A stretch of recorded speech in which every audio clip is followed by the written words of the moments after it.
Bonsoir à tous et à toutes. Merci de nous rejoindre dans votre émission Dites-moi tout, docteur, que vous regardez les dimanches après 13 heures. Aujourd'hui, nous allons célébrer par anticipation la Journée internationale de la ménopause.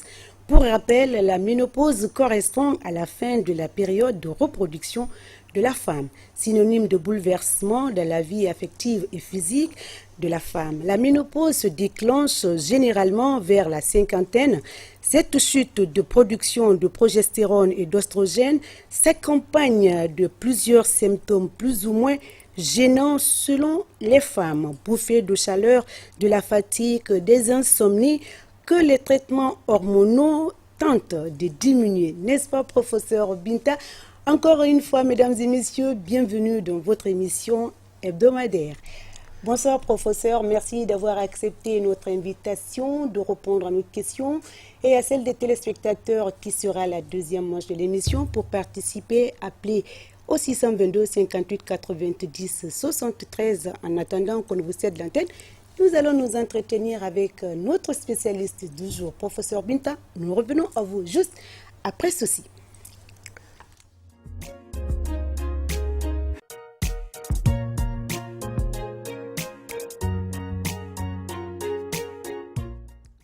Retour sur le plateau de Dites-moi tout, docteur, professeur. Encore une fois, bonsoir et merci d'être sur ce plateau. Ça fait la deuxième fois que nous partageons alors cette émission Dites-moi tout, docteur.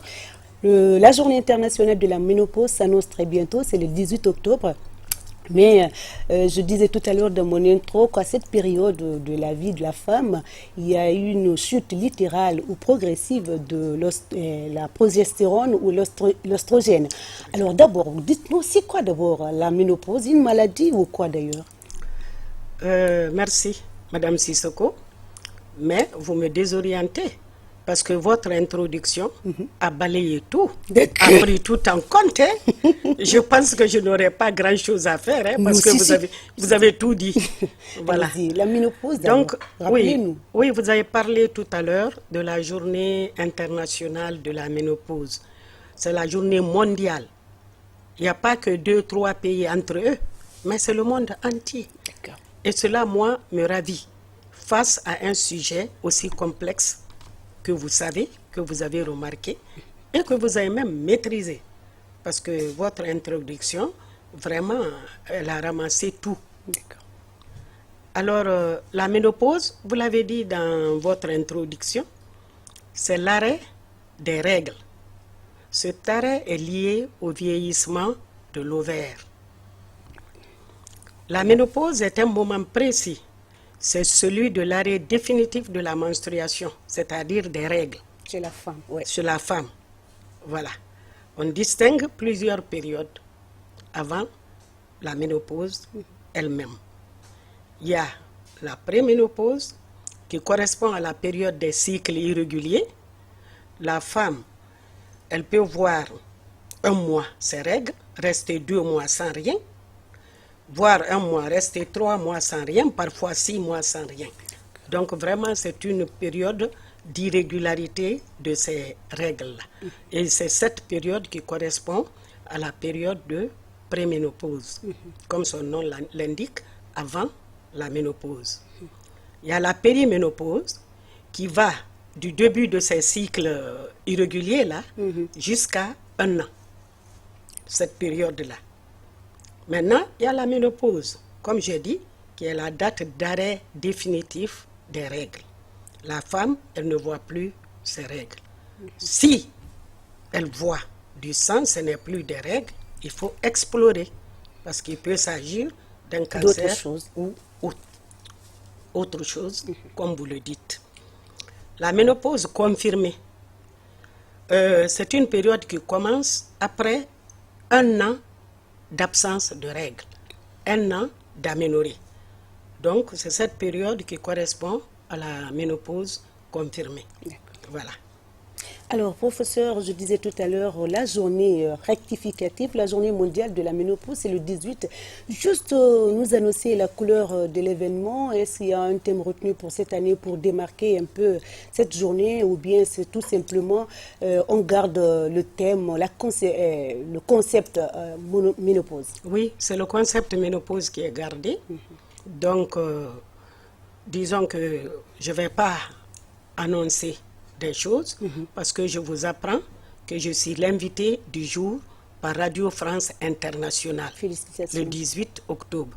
Donc, je ne veux pas anticiper. D'accord. Après le 18 octobre, on pourra Le thème, revenir. c'est toujours la ménopause. La ménopause. Alors, nous allons faire notre promenade dans les CHU, rencontrer les femmes Tout à à cette fait. période, à cette étape cruciale de la femme. Hein. Tout à fait. Comme on l'appelle, le passage obligé. Mais vous l'avez dit tout à l'heure, il y a périménopause, il y a la ménopause et la ménopause précoce. Mais nous, c'est deux types nous retiennent notre attention, notamment la ménopause précoce. Quelles sont les personnes prédisposées ou supposées être ménopausées précocement? Bon, avant de répondre à cette question, je pourrais dire qu'il y a la ménopause normale, donc qui intervient entre 46 et 50 ans. D'autres auteurs vont de 48 à 52 ans. Et la ménopause précoce, où tous les auteurs s'accordent à dire avant 40 ans. Quand la femme est ménopausée, il s'agit d'une ménopause précoce. Avant 40 ans. Avant 40 C'est-à-dire entre 35, 38 jusqu'à 40. Quoi. Oui. Alors, professeur, ce passage... Bon, alors, avant de poser cette question, vous avez dit l'arrêt des menstruations ou des règles chez la femme. Quand on parle de l'arrêt des règles, c'est la femme ne peut plus concevoir d'enfants. C'est ça, non? En principe. Normalement. Oui. Mais après 50 ans, il y a certaines femmes qui tombent enceintes dans les pays développés, par exemple. Oui, c'est qu'elles ne sont pas encore ménopausées. D'accord. C'est que certainement, c'est au moment de la préménopause, D'accord. ou de ces périodes-là où une grossesse est possible. Mais après 50 ans, je veux dire, mais- après 50 ans. Oui, c'est qu'elle n'est pas ménopausée. Vous savez, il y a la ménopause tardive, Ok. comme je vous l'ai dit. Cette ménopause tardive également va de 55 à 60 ans. Voilà. Donc, c'est dire qu'elle n'est, si elle est vraiment ménopausée, elle ne peut pas Concevoir. tomber enceinte. Il n'y a plus d'ovulation. Ok, ce passage obligé chez la femme entraîne nombreuses manifestations, comme je l'ai cité tout à l'heure, la bouffée de chaleur, la fatigue, des insomnies.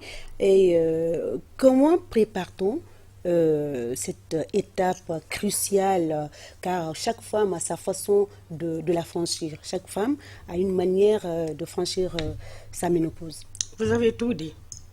Avant de répondre donc à cette question, je voudrais préciser que 20% des ménopauses s'accompagnent d'aucun trouble. 60% s'accompagnent de troubles fonctionnels acceptables. La patiente qui ne nécessite pas de traitement.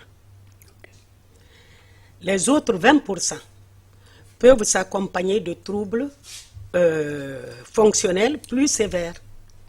Et de ces 20%, il y a 10% qui constituent de véritables complications. Voilà. Mais tout ceci, vous l'avez dit tout à l'heure, l'intensité de ces troubles dépendent du caractère de la femme, dépendent de son tempérament et dépendent aussi des circonstances, de l'atmosphère, de l'environnement. C'est très important. Et ces manifestations sont diverses, comme vous l'avez dit. Il y a deux signes essentiels. C'est les bouffées de chaleur, l'arrêt des règles. Lorsqu'il y a ça, il faut penser immédiatement à la ménopause. Et vous avez dit les signes tout à l'heure. Vous avez parlé d'insomnie, d'asthénie, il y a la palpitation, il y a des sueurs. Oui, on transpire beaucoup. Oui. Ces sueurs-là elles peuvent être la journée, diurne, ou alors nocturne. Alors quand c'est la nuit, elles sont désagréables. Vraiment. La femme, elle ne se couvre pas, elle rejette les couvertures, tellement qu'elle a chaud. Et ces sueurs sont accompagnées de sensations de froid, donc une frilosité, sensation de froid. À côté de ça, il y a les signes neurovégétatifs. Vous en avez donné tout à l'heure, l'insomnie, l'asthénie, les céphalées, la palpitation, les crampes, et il y a des signes psychologiques aussi qui peuvent être là. Ces signes psychologiques, vous avez l'anxiété, vous avez même un état dépressif qui peut être là. Donc l'ensemble de ces signes-là constitue un syndrome, parce que c'est l'ensemble des signes qui constituent un syndrome. Et ce syndrome, on l'appelle le syndrome ménopausique. Voilà. Donc, ce passage, ce bouleversement est aussi synonyme de prise de poids chez certaines. D'autres adoptent des comportements inhabituels comme la consommation de l'alcool, la cigarette. Vous qui êtes spécialiste, qu'est-ce que vous recommandez pour éviter ces attitudes et pour permettre ou éviter à ces femmes aussi qui prennent du poids de prendre soin de leur physique? D'accord. Donc, ce que je vais dire par rapport à ça, puisque vous me demandez ce que j'en pense, ce n'est pas forcément dû à la ménopause. Une femme ménopausée, il faut retenir qu'une femme ménopausée est comme toute autre femme. Et vous savez quand même que dans notre contexte, les femmes qui fument ou qui boivent, déjà naturellement, il n'y en a pas en excès.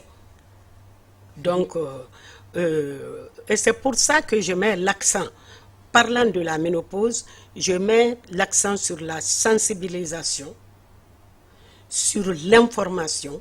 Il faut que la femme soit informée, bien informée, parce qu'il y a certains comportements qui sont en rapport avec la mauvaise information ou la non-information. Voilà. Donc, c'est ça que voilà, la bonne information. Par quel canal il faudrait passer pour donner cette bonne information? Surtout les femmes qui ne sont pas allées à l'école, comment est-ce qu'elles peuvent préparer cette étape de leur vie? Elles disent que quand on n'a plus ces règles, on n'a plus droit, on en parlera tout à l'heure, on n'a plus droit à des rapports sexuels. Alors, par quoi il faudrait informer, sensibiliser, éduquer ces femmes pour dire que quand qu'on arrive à cette étape de la vie, on a droit à tout. Il faut juste tout simplement se ménager et puis prendre des dispositions. Merci Madame Sissoko. Il faut rendre à César ce qui appartient à César. Ce problème d'information, d'accord, nous les professionnels de santé, mais vous les médias, les femmes, vous avez dit qu'elles sont analphabètes, mais nos langues nationales existent. Toutes nos langues nationales. Parce que les tabous, les rumeurs qui se disent là, ça se dit dans les langues nationales. Mais on verra tout à l'heure quand on va y arriver. D'accord. Voilà. Je demandais, à part ce que vous venez de dire, y a-t-il d'autres comportements néfastes ou d'autres complications à cette étape oui, cruciale hein, chez la femme? Alors, le comportement le plus néfaste, Madame Sissoko, c'est d'aller chez les marabouts. Parce que souvent, quand ces signes-là commencent chez la femme, elle se dit qu'on lui a jeté le sort. Et quand c'est une femme qui a une coépouse, elle dit oui, ma coépouse ne me rate pas. Elle ne m'a pas raté. Donc, le premier geste, c'est d'aller chez les marabouts. C'est une erreur. Parce qu'avec ces femmes qui ont ce comportement-là, il est très difficile de les tirer d'affaire. Parce qu'elles ont ça ancré dans leur esprit. Et même quand vous les récupérez du point de vue soin, c'est difficile. Parce qu'elles ont une croyance déjà qui est là. Donc, il y a un fait qu'on appelle psychosomatique. Donc, psychologiquement, c'est ancré. Donc, somatiquement, eh bien, il y a les manifestations. Ok. Le comportement le plus néfaste, il ne faut pas aller chez les marabouts. Dès que vous sentez que vous avez des bouffées de chaleur, des bouffées qui peuvent commencer par le visage, le tronc, vous avez l'impression qu'on vous a mis du feu, qui remonte en vague au niveau de la tête. Quand vous avez ces bouffées de chaleur, avec ces sueurs nocturnes et diurnes, et l'arrêt des règles, il faut aller consulter chez un spécialiste. Professeur Diallo, est-ce que avant la ménopause, vous l'avez dit, périménopause, est-ce qu'il y a une consultation de routine que la femme doit faire régulièrement auprès des gynécologues? Tout à fait. Parce que quand c'est Je suis bien contente que vous abordez ça. La femme, elle doit se connaître. Elle doit se connaître. Connaître ses menstrues, connaître ses périodes d'ovulation. Elle doit se connaître. Et ces consultations périodiques sont nécessaires, ne serait-ce qu'une fois l'année. On n'a pas dit d'être tous les jours sur le chemin de l'hôpital pour aller voir les spécialistes. Mais les consultations comme ça, par moment, sont nécessaires pour toute femme. Parce que, indépendamment du problème de ménopause, il y a des facteurs qu'il faut suivre. Il faut suivre, il faut faire le dépistage du cancer. Voilà. Parce que quand elle se fait suivre, très tôt, on peut détecter les lésions précancéreuses et on peut agir. Et la femme, rapidement, elle n'arrive pas à faire un cancer. Donc c'est important. Voilà. Ce que vous dites là est important. Consultation de routine, c'est un appel que le professeur vient de lancer. La femme doit souvent, régulièrement voir un gynécologue. Est-ce que ce n'est pas aussi de fait que les consultations coûtent un peu cher, qu'on fuit un peu sa responsabilité, dire que 50 000 francs, bon, je ne sais pas le prix, c'est un exemple que je donne. Quand on n'a pas assez d'argent, on fuit les consultations de routine, dire que ça va me coûter, bon, comme je ne sens pas comme il n'y a pas de symptômes, je ne sens pas de malaise, bon, je suis bien portante. C'est possible, mais la consultation, elle n'est pas à 50 000 francs. Non, c'est un exemple que j'ai donné. Non, non, ça se fait, hein? Les 50 000 francs se réclament. Mais ça, ce n'est pas dans nos structures Sanitaire. hospitalières. D'accord. Voilà. Ok. Là, c'est 15 000 francs.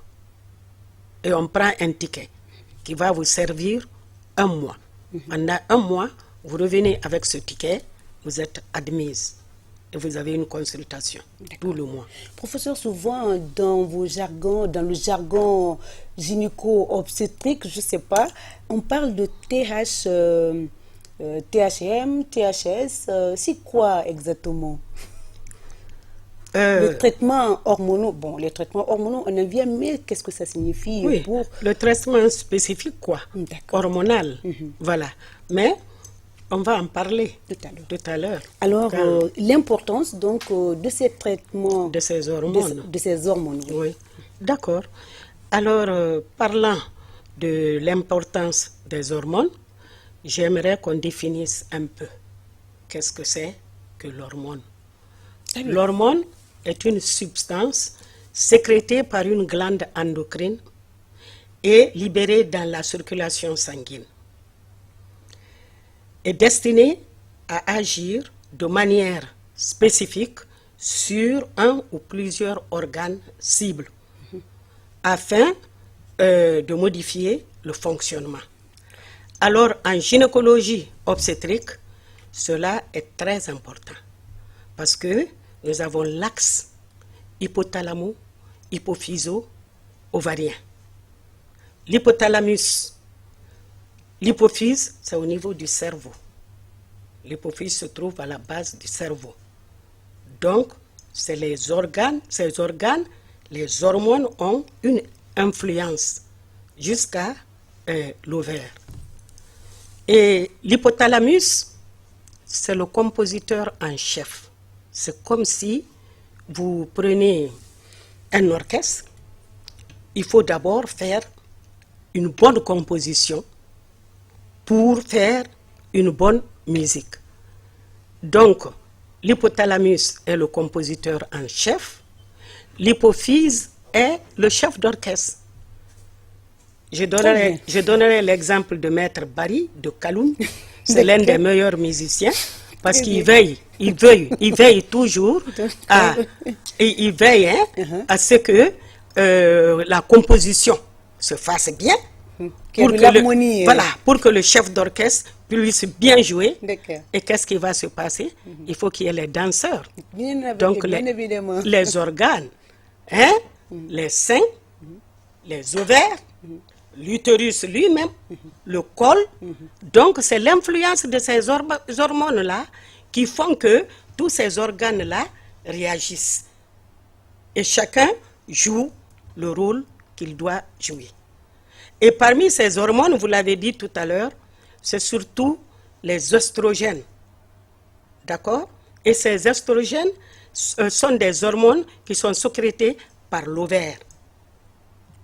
Et ces oestrogènes sont aussi ceux qui préparent l'utérus, l'intérieur de l'utérus, à recevoir un œuf qui est fécondé. Parce que la femme, tous les mois, elle pond des œufs. Tantôt par l'ovaire droit, tantôt par l'ovaire gauche. Elles viendront vous dire vers le milieu du cycle, ça me pique ici, j'ai mal. Mais c'est qu'elle est en train de pondre ses œufs. Donc, et quand elle pond les œufs, les spermatozoïdes viennent copter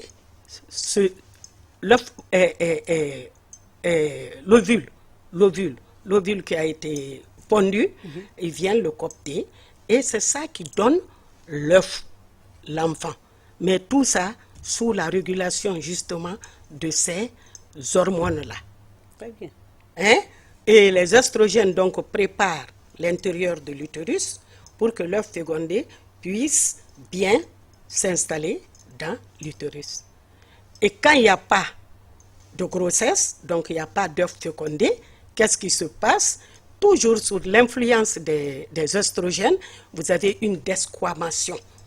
L'intérieur de l'utérus se détache, se desquame et sort en sang. Ce sont les règles. Très bien. Voilà. C'est ça, les règles. Donc tout ça se fait sous l'orchestration des hormones. L'hormone joue un rôle important. Voilà. Donc, si vous me demandez l'importance des hormones, c'est ce que je vais vous dire. Et justement, pour la ménopause, ces hormones aussi permettent de faire un traitement substitutif. Parce que après la ménopause, j'ai dit que la ménopause était liée au vieillissement de l'ovaire. Oui. Et c'est l'ovaire qui sécrète les oestrogènes. Donc, l'ovaire vieillissant, il n'y a plus d'estrogène. On est d'accord? Très bien. Voilà. Donc, il faut faire un traitement substitutif à un moment donné. Il y a des patientes qui en ont besoin. C'est-à-dire, on apporte justement ces hormones, mais de façon artificielle. Il faut apporter ces hormones pour faire le traitement substitutif. Donc, vous voyez que les hormones, ils sont très, très importants. Alors, le traitement artificiel, est-ce que ça n'a pas d'effet secondaire? Bon, certaines femmes, sous ce traitement, prennent du poids. C'est l'effet des hormones? Non, ça dépend, oui. Ça peut être l'effet des hormones. Bon, mais concernant donc le traitement là, je ne vais pas rentrer dans la composition des protocoles thérapeutiques. Oui, c'est les téléspectateurs certainement ne voilà, comprendront c'est pas. une émission, non, elles vont bien comprendre. C'est une émission publique. Il risque d'y avoir des automédications. Quand je parle de l'agréal, quand je parle des produits ici, elles vont aller dans certaines pharmacies où on n'exige pas d'ordonnance.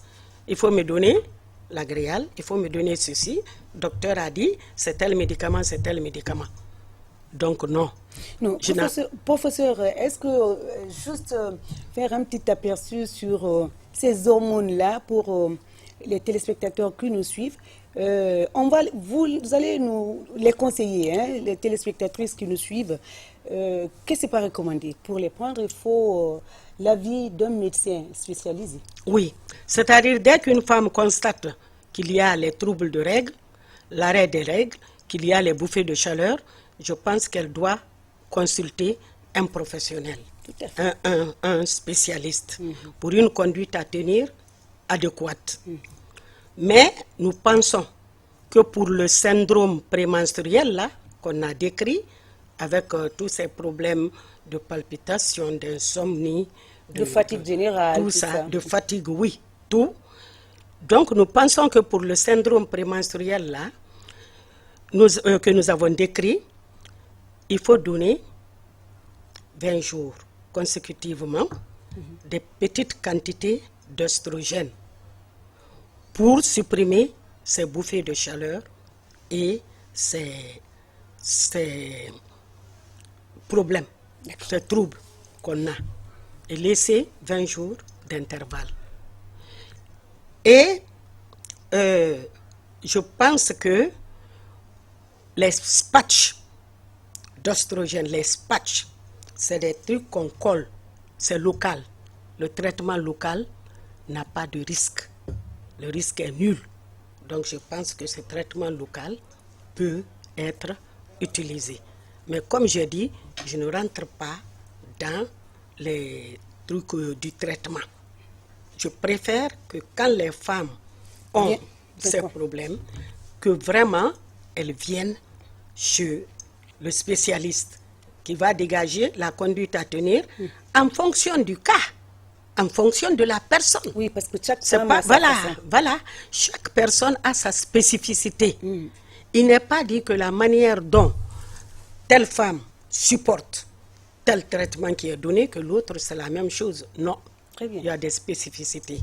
Donc, ce que je conseille, c'est plutôt consulter un spécialiste et voilà, selon les cas, on détermine le traitement adéquat. Voilà. Alors, professeur, cette question revient toujours. Quelle sexualité à cette étape cruciale, hein, de la vie de la femme? Parce que quand on n'a plus ces règles, surtout à l'intérieur, les femmes, pas à l'intérieur, les femmes qui ne sont pas allées à l'école, quand on n'a plus ces règles, on n'a plus droit à ce plaisir dans un ménage. Voilà. Alors là... Alors, professeur, moi, j'aurais voulu que vous reveniez un peu sur le message dans les différentes... Non, je vais revenir. Dans les différentes langues. Hein. Ce que je vais vous dire, d'entrée de jeu, il n'y a pas une sexualité particulière à ce moment. Elle peut entretenir des relations comme par le passé. Je commence par ça. Cependant, certaines femmes ont crainte d'une diminution de leur capacité sexuelle. La femme pense qu'elle aura moins d'attrait pour son conjoint, alors que la raréfaction des rapports, bien que la partenaire soit ménopausée, est aussi liée à une baisse de la puissance de l'homme aussi. Mais souvent, les hommes cachent cet aspect. Ils tirent la couverture sur eux. Vous voyez? Très bien. En fait, en se remariant à des jeunes femmes, même des jeunes filles, c'est ça qui se passe. Alors que cette femme ménopausée a besoin de son mari. Elle a besoin d'être entourée pour justement que tous ces signes-là ne soient pas exacerbés. Mais vous entendez qu'elle ne doit pas aller dans la chambre conjugale. Maninkalu dafo abolote jiro butun amakanka dunke bon nasila wuyale ate wuya soso ya fala amu abelaga mu ye sono abelaga to mu ye amu la maka so xame banki wule nara non di mara c'est pas vrai fulagoy be inna wandema o akkiti wupugol o doit kanatu de ka kayboru wana gonga. C'est tout ça justement qui complique l'état de la ménopause. C'est tout ça qui complique Madame Sissoko. Et ces signes-là, le syndrome ménopausique là est exacerbé chez ces femmes-là. Donc, c'est pas vrai. Il faut abandonner ces rumeurs et ces fausses informations. C'est pas vrai. Il ne faut pas fatiguer les femmes, c'est pas vrai. Alors, à cette période également, est-ce que la femme, il n'y a pas un autre phénomène qui vient se greffer à la ménopause, c'est-à-dire la sécheresse vaginale, professeur? Tout ça, c'est dans le cadre de la ménopause. C'est justement l'abolition des hormones, là, complètement. Alors, qu'est-ce qu'il faudrait faire un peu, parce que... Ça, oui, il y a des traitements. Il y a le colpormon. Je dis que je ne veux pas parler des médicaments. Mais quand elles vont chez le médecin dira quelle conduite à tenir. Parce qu'il y a des ovules qu'on peut mettre 2 fois par semaine. Et on évite cette sécheresse. Parce que la sécheresse vaginale, elle est douloureuse. Il y a une dyspareunie nette pendant les rapports. Donc tout ça, c'est pour soulager et mettre du plaisir dans le ménage. Je ne veux vraiment pas avancer ici. Très bien. Les médicaments. Alors, vous l'avez dit, pas de traitement de façon très détaillée. Alors, les femmes qui vivent cette phase de leur vie n'ont qu'à aller consulter les spécialistes pour les conduites à tenir. Alors, professeur, on a besoin de votre conseil et recommandation. C'est la deuxième partie de l'émission. Le numéro va s'afficher tout à l'heure au bas de l'écran. Les téléspectateurs ou téléspectatrices vont vous appeler certainement pour vous poser des questions. Ok, mais vous avez parlé tout à l'heure de la ménopause précoce là. Tout à fait. Et quand je vous ai parlé de la ménopause précoce, la ménopause chose, donc je vais dire qu'il n'y a pas de prédisposition particulière. La littérature parle d'une prédisposition familiale, c'est-à-dire quand la femme, sa mère a eu une ménopause précoce ou sa grand-mère a eu une ménopause précoce, elle risque de faire une ménopause précoce. Sinon, il n'y a pas une prédisposition particulière. Très bien. À cela. Voilà, conseils et recommandations avant... ça sonne déjà, mais on va prendre d'abord... Allô? Oui, allô. Bonsoir, messieurs. Oui, bonsoir, madame. Comment vous appelez? D'où vous nous appelez? Je me nomme Kabakonde, je suis à Kindia. Monsieur Kabakonde, nous vous écoutons.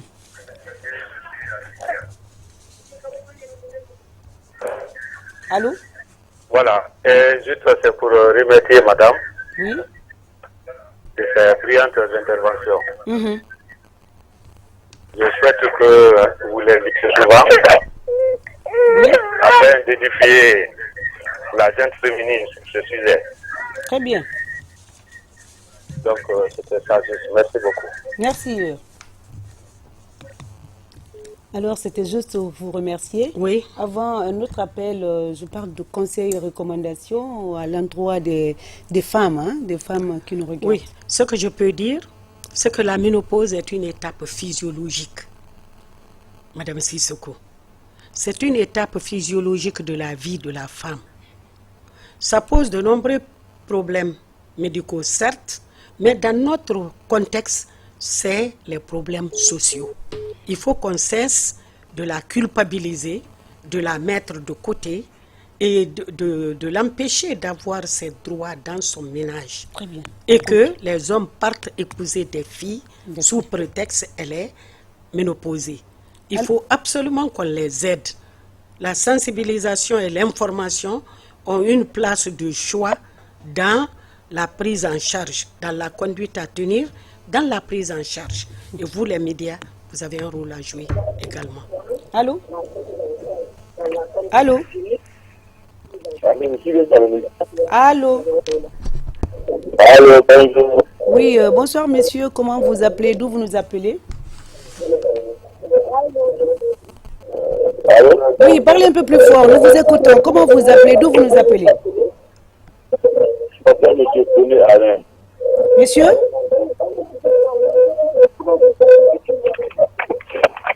On ne vous entend pas. Conduite à tenir, vous l'avez dit tout à l'heure. Recommandations, consultation quotidienne. Périodique. Voilà. Allô. Voilà, c'est ça. Allô? Allô, bonjour madame. Oui, bonjour messieurs. Comment allez-vous? Très bien, comment vous appelez? C'est M. Camara. Parlez un peu plus fort, monsieur Camara. M. Camara. Allez-y, nous vous écoutons. Je voulais juste, est-ce que si c'est possible d'avoir le numéro de madame? Oui. Avoir le numéro? De madame. Oui. Très bien. Dis-lui. On va afficher le numéro tout à l'heure. Il faut lui répondre. 622 21 40 40. Voilà. 622 21 40 40. Vous y êtes? 622 Ok. 21 40 40. Ça va s'afficher tout à l'heure pour les autres téléspectateurs. Vous n'avez pas d'autres questions, messieurs? Oui. Très bien. Non, c'est juste seulement pour vous dire que le sujet est vraiment important. Merci. C'est vraiment intéressant, franchement dit. Merci beaucoup. Un autre appel. Hein? Allô? C'est parti. Si la ménopause est une étape normale dans la vie d'une femme, les modifications qu'elle entraîne peuvent être à l'origine des maladies cardiovasculaires. C'est pourquoi notre invité du jour invite les femmes à se prendre en main à cette période, cette étape cruciale pour prévenir sur certains risques. Quand on a pris du poids, les maladies cardiovasculaires guettent à côté. On va prendre encore cet autre appel. Allô? Allô? Allô, oui, monsieur, bonsoir. Comment vous appelez? D'où vous nous appelez? Oui, je m'appelle Maurice Kouma, depuis Bessia. Monsieur, nous vous écoutons. Oui, je vous appelle depuis Bessia. Depuis Oui, Bessie. Bessia, nous vous écoutons. Vous avez une question pour professeur Binta? Moi, je voulais poser une question, madame. Allez-y. Est-ce qu'une femme qui est là peut avoir des rapports avec ça? Parlez, éloignez-vous de votre poste. On ne vous entend pas très bien. Ok, je disais, Oui? est-ce qu'une femme qui allait doit avoir des relations avec son mari? Très bien. Elle vous répond. Une femme qui allaite. Tout à fait. Tout à fait. La femme qui allait peut parfaitement avoir des rapports avec son mari. Alors, C'est pas interdit. Alors, quand on dit, c'est pas interdit, on dit abara makana, abara di makana. C'est des histoires. C'est parce que les femmes laissent les enfants aller en malnutrition, leur alimentation n'est pas équilibrée, n'est pas régulière, l'enfant tombe dans un état de malnutrition et on dit abara di makana, abara din natinya, kebun nasi, tunyate. C'est pas vrai. Elle a parfaitement le droit d'avoir des rapports. Alors, c'est bien parti. Allô?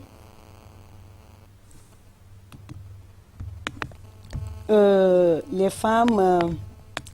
Allô? Allô? Bonjour, madame. Bonjour, monsieur. Comment vous Allô? appelez? D'où vous nous appelez? Oui, monsieur. Comment vous appelez? Allô? Allô, oui. Je suis M. Dondi Henri. D'accord. J'appelle du Congo-Brazzaville. Congo-Brazza, Je très suis en bien. train de suivre l'émission sur le thème la ménopause. Oui. Vous avez une question pour notre spécialiste du jour? Je pense que cette émission, Mhm.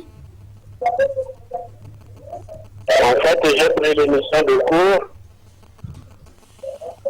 mais Je souhaiterais que ça soit un peu quelque chose qu'on va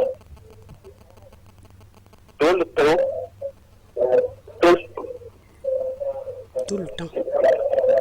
Ah, parce que la femme en a besoin et l'homme également a besoin de comprendre qu'est-ce qui se passe après cette étape de la ménopause concernant sa femme.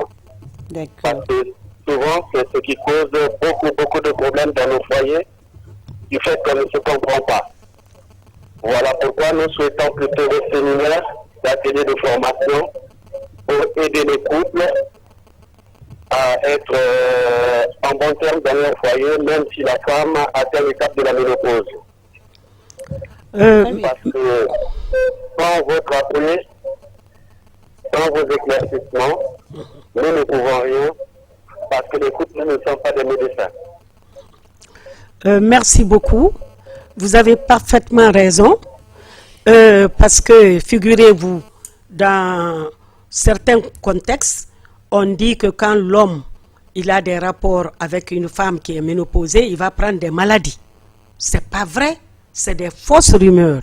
Donc vous avez raison que l'information soit diffusée, que la sensibilisation soit faite et que régulièrement on puisse venir à des sujets comme ça, qui jadis sont considérés comme tabous, revenir sur ces sujets tout à fait. Vous avez raison, merci beaucoup. Allô? Allô? Allô? Allô? Oui, bonsoir madame. Bonsoir, vous allez bien? Très bien, comment vous vous appelez? C'est Madame Diallo depuis Ratoma. Madame Diallo depuis Ratoma. Depuis Ratoma, nous vous écoutons. Je voulais vous poser une question là, Mhm. de savoir à quel âge commence la ménopause. Très bien. Ça a été dit, vous avez pris certainement le train en marche. Ben, elle est là, elle va vous répondre tout à l'heure. Merci. À quel âge? Ça dépend.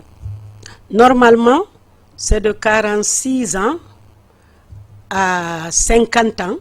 D'autres auteurs de 48 à 52 ans. Mais c'est cette fourchette-là que la ménopause normale intervient.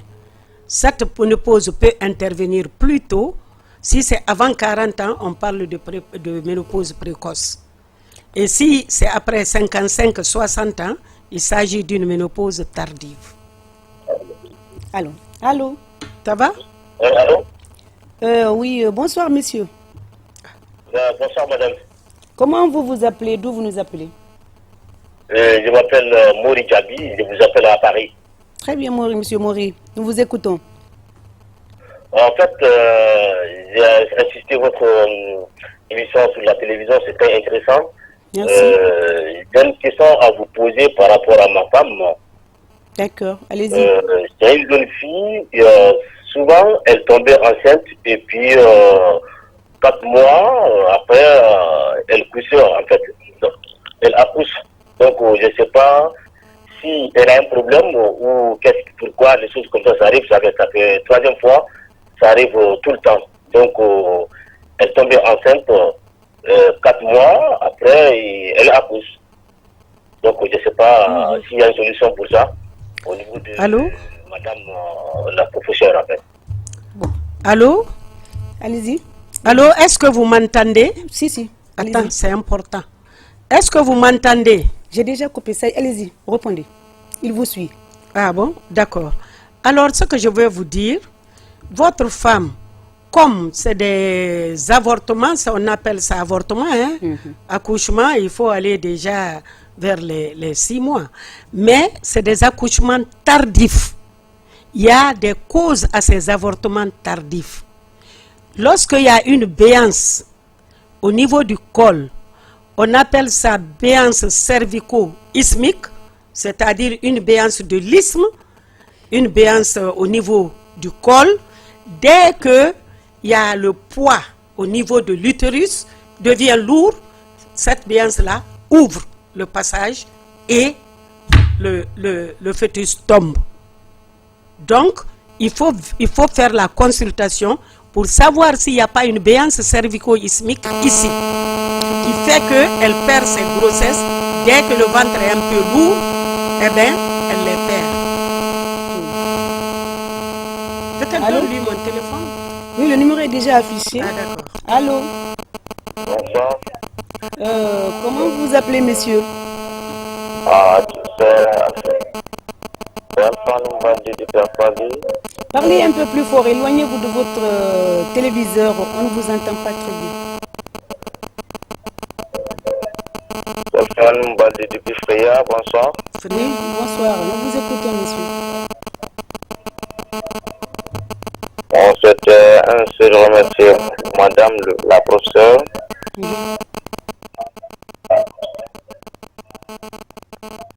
Allez-y, nous vous suivons, nous vous écoutons.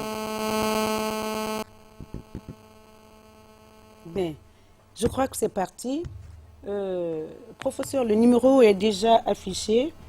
Votre numéro, le 622 21 40 40, c'est le numéro du professeur au cas où les téléspectateurs voudront appeler. Allô?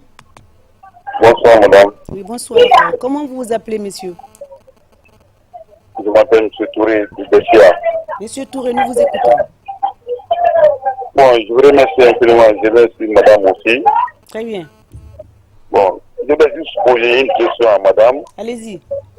Est-ce que la femme qui ne voit pas ses règles, c'est normal de faire le rapport intime avec cette femme? Parce qu'elle ne sait pas ses règles. Bon, si vous faites La femme qui reprenez, elle vous suit pas. La femme qui ne suit pas ses règles, doit-elle faire un rapport, c'est ça? Oui, elle a fait presque une année et il ne voit pas ses règles. Est-ce que c'est normal de faire le rapport intime avec cette femme-là? Oui. Très bien. J'ai parlé de ça tout le long de l'exposé. J'ai parlé de cela. C'est pas parce qu'elle ne voit pas ses règles qu'elle n'a pas le droit d'avoir des rapports. Vous pouvez avoir des rapports avec elle et ça ne vous fera rien du tout. Cependant, elle doit consulter. Parce que tout arrêt des règles n'est pas aussi une ménopause. Les règles peuvent être arrêtées pour d'autres raisons. Par exemple, un adénome hypophysaire peut être à l'origine d'une absence de règles, d'une aménorrhée. Bon, alors je crois elle doit consulter. Mais vous n'avez aucun problème à avoir des relations avec elle. Ça ne vous fera rien du tout, ça ne vous rendra pas malade. Très bien. Disons mon père, allô? Alors, bonsoir madame. Oui, bonsoir monsieur, comment vous appelez, d'où vous nous appelez? Je vous appelle Koya Mamadi Kondé. Monsieur Kondé, nous vous écoutons. Ouais, bon, j'ai une inquiétude. Depuis que ma femme s'est accouchée, bon, elle n'a jamais vu ses règles. Ça fait maintenant 1 an, 2 mois. Bon, aujourd'hui, elle a fait un test en disant qu'elle est enceinte. Ça m'a étonné. Professeur, vous avez compris. Votre femme, elle a quel âge? Bon, elle a 27 ans. Donc elle est jeune. Ouais. Elle est jeune. Oui, oui. Il faut l'amener en consultation, s'il vous plaît. Oui, on a envoyé en consultation, on a vérifié que cela c'est vrai. Alors, Et ils ont dit quoi? Alors? Ils ont dit quoi à la consultation? On dit que la grossesse c'est vrai. Qu'elle est enceinte de comme ça 3 mois. elle est enceinte de 3 mois. Voilà. Voilà. Elle a dû avoir un retour, minime soit-il. Elle a dû avoir un retour des règles après l'accouchement, minime soit-il, et une ovulation s'est déclenchée et elle a conçu. Ne vous inquiétez pas, allez-y. Ce n'est rien. Faites suivre cette grossesse. Comme ça, après, vous allez faire, comment dirais-je,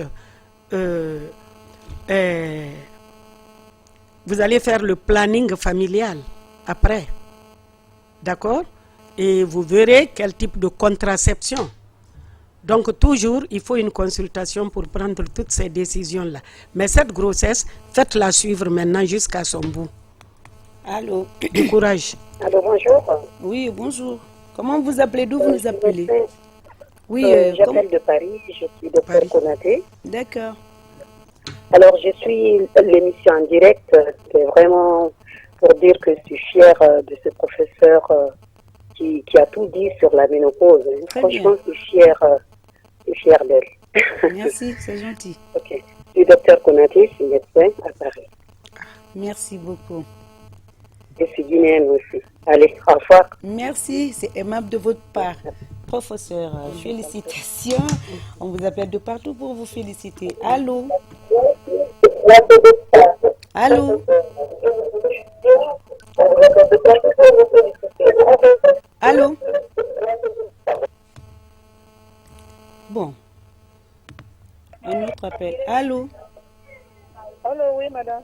Oui, bonsoir, madame. Comment vous appelez? D'où vous nous appelez? Je m'appelle madame Camara. Nous vous écoutons, madame Camara. Je... Éloignez-vous Pardon? un tout petit peu, madame Camara. Pardon? Éloignez-vous un tout petit peu de votre téléviseur. On ne vous entend pas très bien. Allez-y. Madame Camara, il y a du bruit autour. Madame, je vais partir là au travail. Je vais... Où je travaille. Il y a Céline. Elle travaille. Attendez. connaître là où travaille madame le professeur. Très bien. Son numéro, vous pouvez prendre le numéro et vous. Elle travaille. Bon, ok. Alors, si vous nous suivez, professeur Fatoumata Binta Bambadjon Diallo, elle est professeure professeure gynécologique obstétricienne, hein, et un CHU Inazzi. Et son numéro, c'est affiché au bas de l'écran, c'est le 622 21 40 40. 622 21 40. Vous pouvez la joindre pour vos différentes consultations. C'est le dernier appel. Allô? Oui, bonsoir, messieurs. Bonsoir, madame. Comment vous appelez, messieurs? D'où vous nous appelez? Je m'appelle M. Laïba Ouzaré. Nous écoutons, monsieur Oularé. Vous appelez Allô? d'où? Je suis à Lambaye. Très bien. Nous vous écoutons. Bon, je vais dire ça là, si je vous à Malinké. Mais pas n'importe quelle langue de chez nous, on comprendra. En malinké, en soussou. Allô? Allez-y rapidement, on n'a plus le temps. Bon, maintenant, c'est ma femme qui est malade. Éloignez, Donc, monsieur Oularé, éloignez-vous Oui. un peu de votre poste téléviseur. Il y a trop de bruit autour. Oui, j'avais lu un peu là. Allez-y donc. Bon, c'est ma femme qui est malade. Mhm. Ata fo manika kando.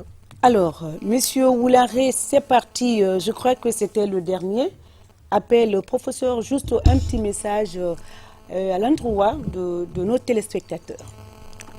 Ok. Alors, ce que je vais dire, Madame Sissoko, le problème de la ménopause est un problème de santé publique de première importance. Et vous le constatez. Donc, il faut le prendre en compte.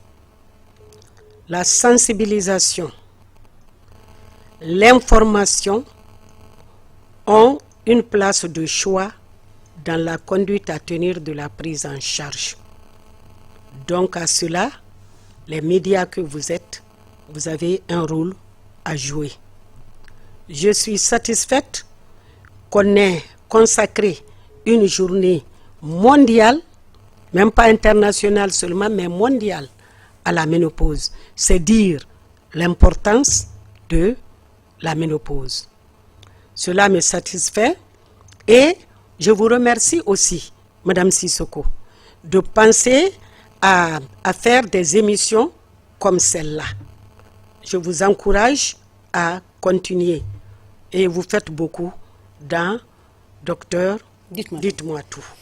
C'est le dernier mot du professeur beaucoup. Fatoumata Binta Bambadjon Diallo, professeur titulaire au CHU Niazine, gynécologue obstétricien qui a partagé les 55 minutes de notre émission de cet après-midi. Merci également à tous ceux qui nous suivent d'ici et d'ailleurs. Merci à à nos techniciens du jour qui m'accompagnent pour la réalisation de cette émission. Chers téléspectateurs, je ne cesserai de vous rappeler, prenez soin de vous, de votre alimentation, de votre environnement, de votre bien-être.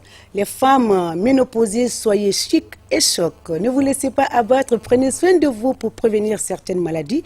Pas trop de poids, ne mangez pas trop salé, ne mangez pas trop sucré et ne mangez pas trop gras. On se retrouve la semaine prochaine si Dieu le veut bien et gardez surtout le sourire. Au revoir et à la semaine prochaine.